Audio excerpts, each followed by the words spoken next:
welcome to Ireland. My name is Amanda Lee, and I've been in Ireland for about 3 weeks now on a study abroad trip called Media in Ireland, and I met some very interesting people and some very exciting people as well, one of which is entrepreneur and author Miss Ellen Gunning, who is with me today. So thank you for traveling down here and taking the time out to come speak with us. My pleasure. Yeah, so you have written this book, and it's called Capital Woman of Influence. And in this book, she highlights 13 different women and their lives. So how did you find these different women, and what made you want to study them? It's interesting because I don't really know that I found these women. These women have always been on my radar. Okay. It's actually quite easy to find information about men who are in business or in politics or in activism. It's much more difficult to find stories of women. So these women I'd known kind of for years, and every time something happened, I would look at them and say, oh, that's what they're doing now, really interesting. And I thought, well, actually I'd like to know more about them. I'd like to know what got them into the areas they were into and how they became successful and what their main influences were. So really when I looked for 13 women to interview, it was 13 women that I already knew of. I didn't want to go out and research some woman that I knew nothing about.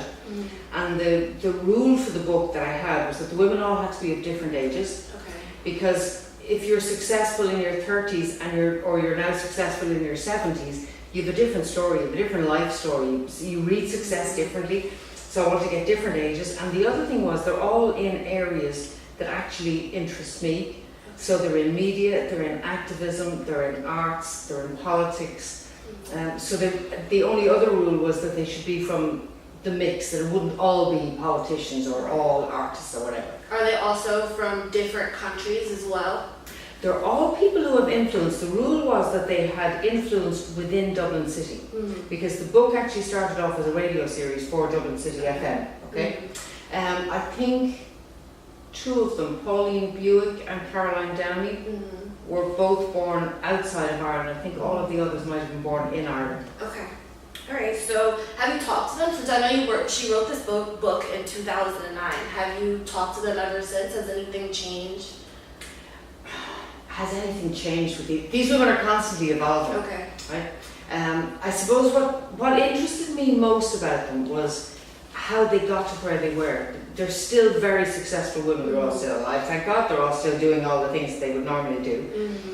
But I think the real interest for me was like, what fires your passion? Yeah. What makes you want to be as successful as you are? And they've all continued to be as successful.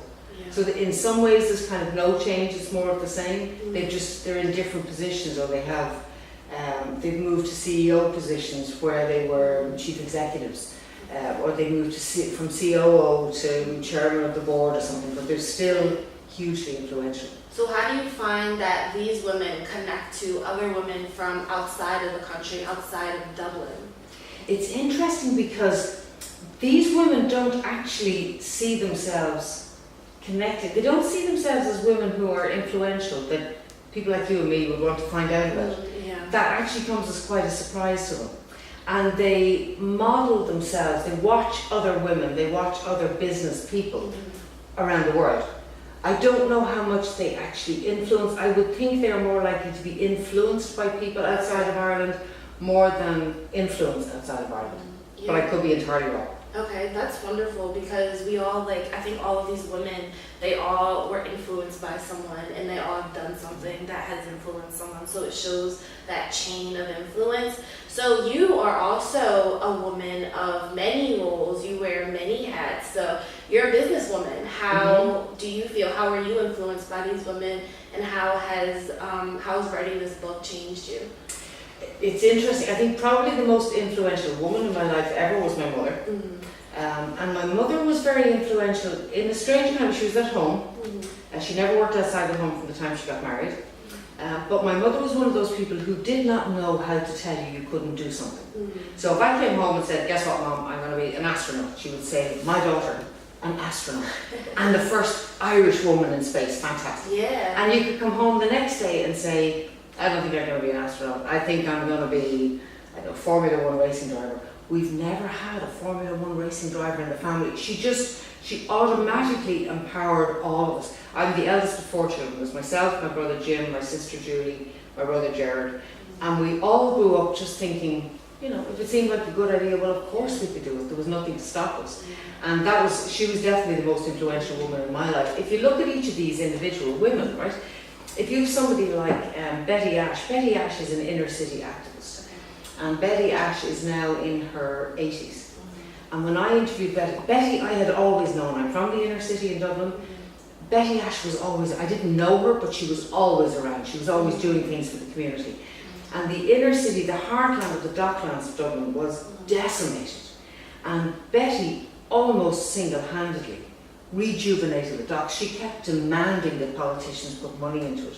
She kept demanding that local businesses would employ local people. This is a good kid. I don't care that you don't like the address. This kid is good. She will work hard. He will work hard. Give them a job. She was amazing. And when I interviewed Betty, I said to her, so what got you started? Like, how did you become this activist? Because she left school early. She had virtually no formal training in anything. And she said she just got really annoyed that people had no respect for the community that she came from, and that they started demolishing the houses and moving people out into the suburbs. But she felt that hers was a community. Everybody knew everybody. They were related to each other. And when I was talking to her, I said to her, what did you want to be growing up? What did you want to be? And she said, nothing.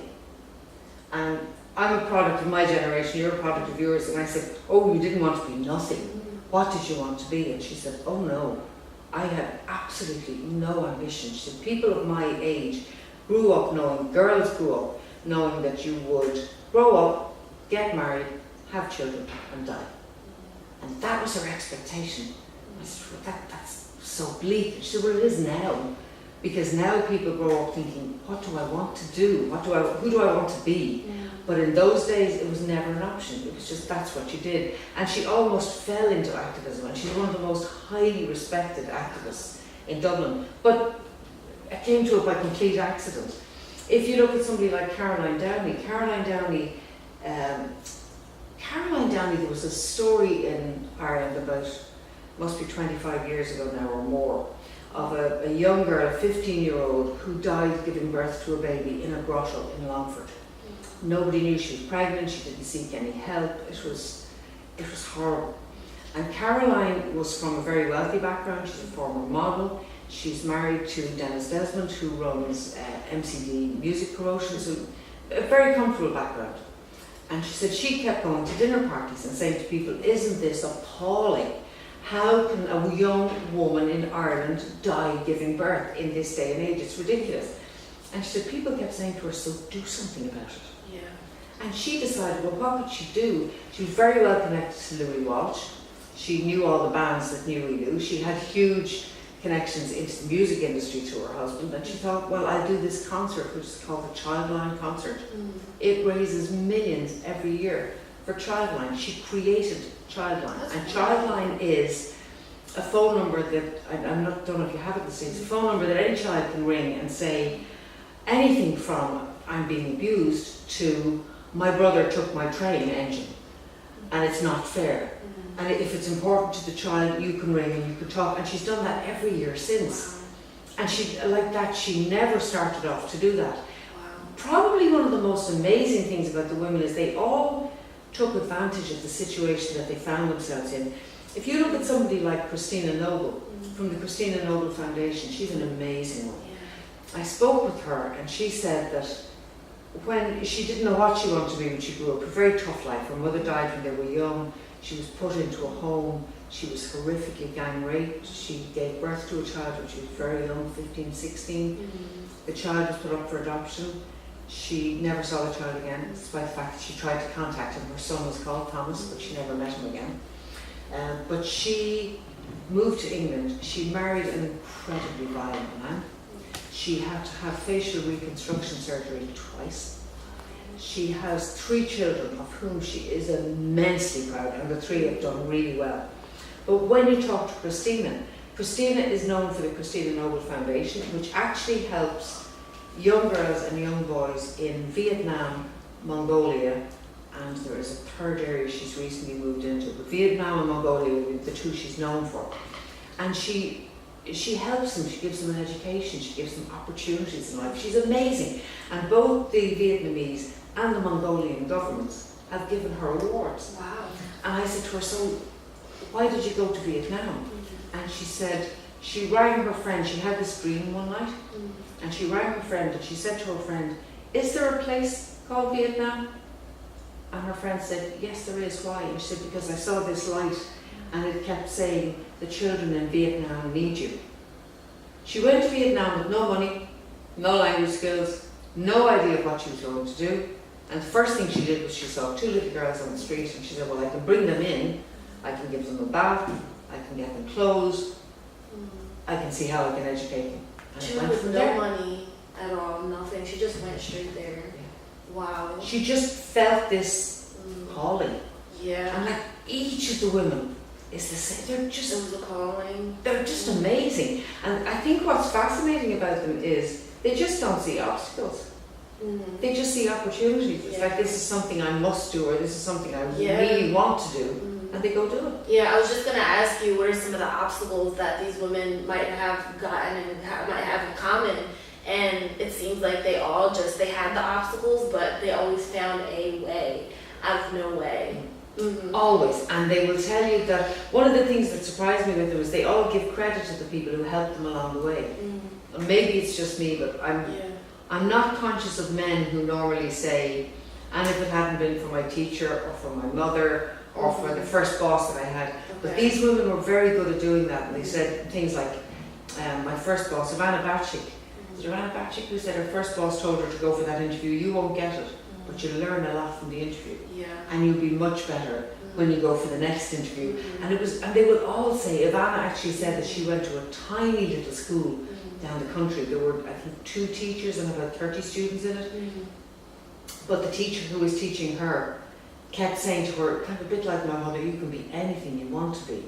So she qualified in law, she has become a senator, she's re-professor of law with Trinity College now, an amazingly powerful woman, a great woman's advocate, and just grew up really believing. She would give the credit to that teacher in that small school who said, of course you can do it, you go do it. So do a lot of these women, are they advocates for other women? It's an interesting one because you talk to them and they're very conscious of the achievement of women. I'm not sure that they're advocates for women. Okay.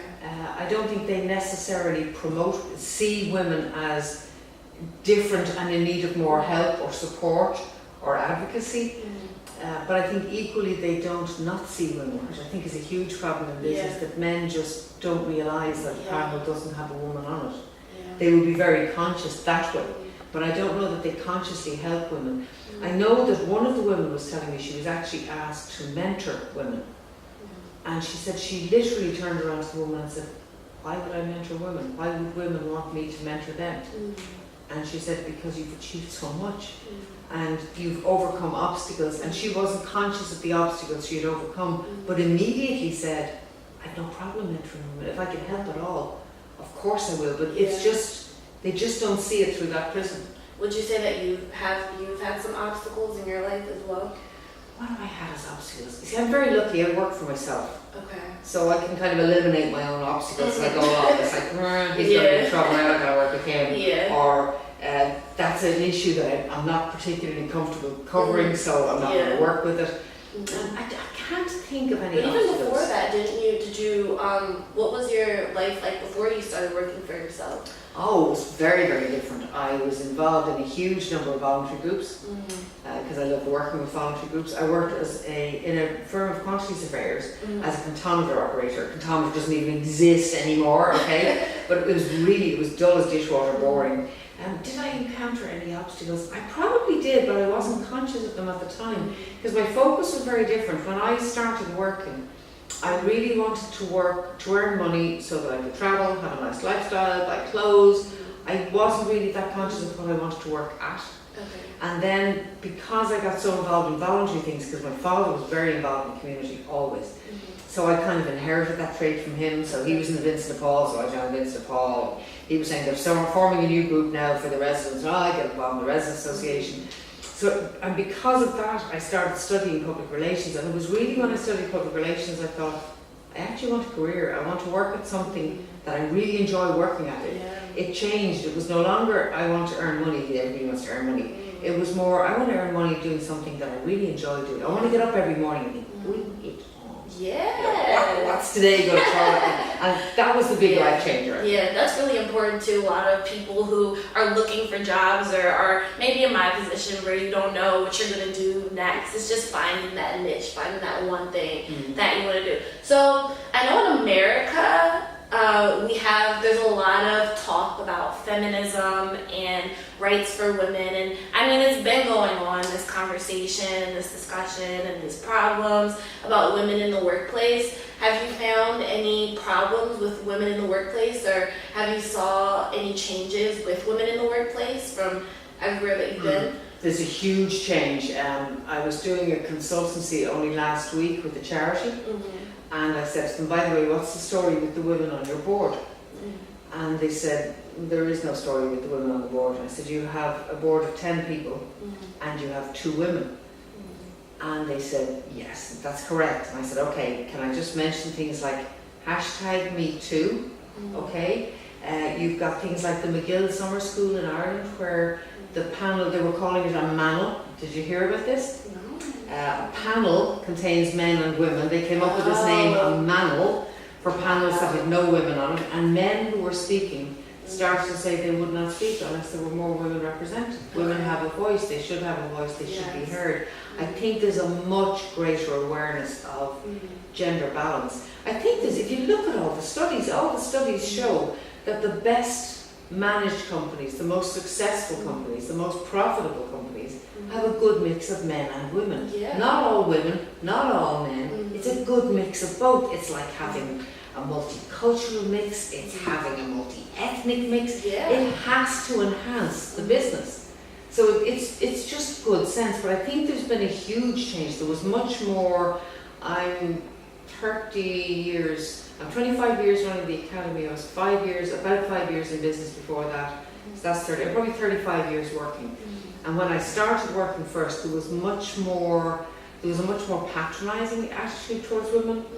There was much more a kind of an unspoken belief that you would reach a certain age and then you would leave the workforce because you would go and have children, and you might come back and work on a part-time basis, but it wasn't the same kind of career.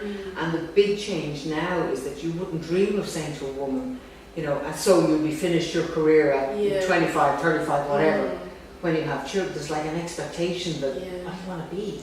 And if what you want to be is a mother at home, that's fine, you go do it. But if you want to be something else, I think that's the biggest change. There isn't that patronising attitude.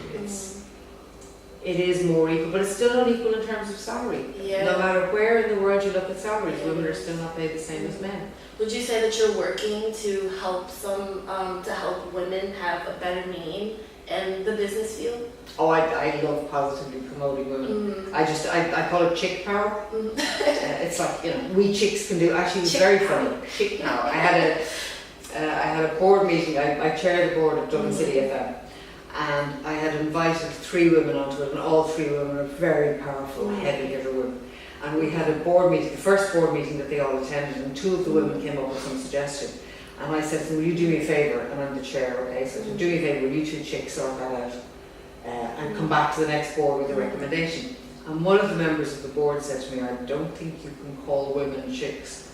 And I said to him, oh no, I can call women chicks because I'm a chick. You can't call women chicks. And he said, okay. And I think that's a change in attitude, that men are much more aware of, I suppose, of treating women as equals, which is great. And I'm very aware of, empowering women is a big thing. I'll give you an example. I did a talk, it was very funny. I was asked to do a talk on journalism, and the guy rang me up. I notoriously don't pay much attention to detail, okay? It's like, yeah, that's fine. And it goes into the diary, then the day before, it's what did I say I'd do? So this guy rang me and he said, you're okay to do this talk tomorrow? And I said, yeah, that's fine, I'm somewhere down the country. And I said to him, remind me again how many people, and he said about 60, and I said, that's grand. And he said, and you know they're all around 13, 14 years of age. And I said, no. Did I say I'd talk about journalism to 13 and 14 year olds? And he said, yeah. Is that a problem? I said, no, I just didn't make the notes, that's fine. So I got all of these examples and I talked to everybody and said, what are 13 and 14 year olds into? What would they want to know about? But I learned a huge lesson from it because I put up all these examples of like footballers. I have no interest in sport.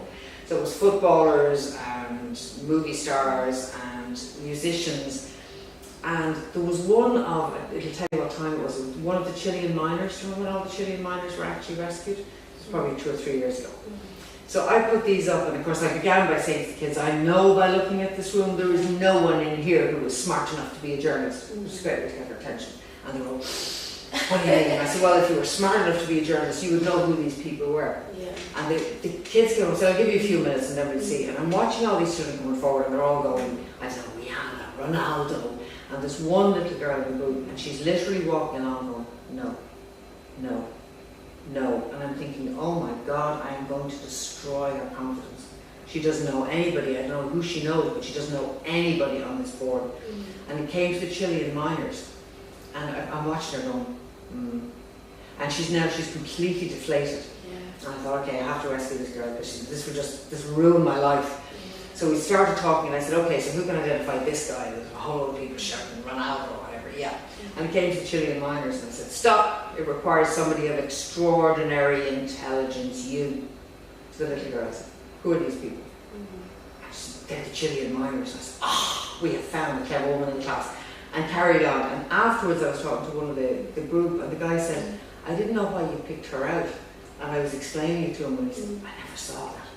I said, honestly, it was like she had a light bulb on her head saying, Ellen Gunning is going to ruin my life. I don't know. And what she didn't know were any of the fluffy things. She was obviously from a family where they watched the news and she knew what was happening in the world. Yeah.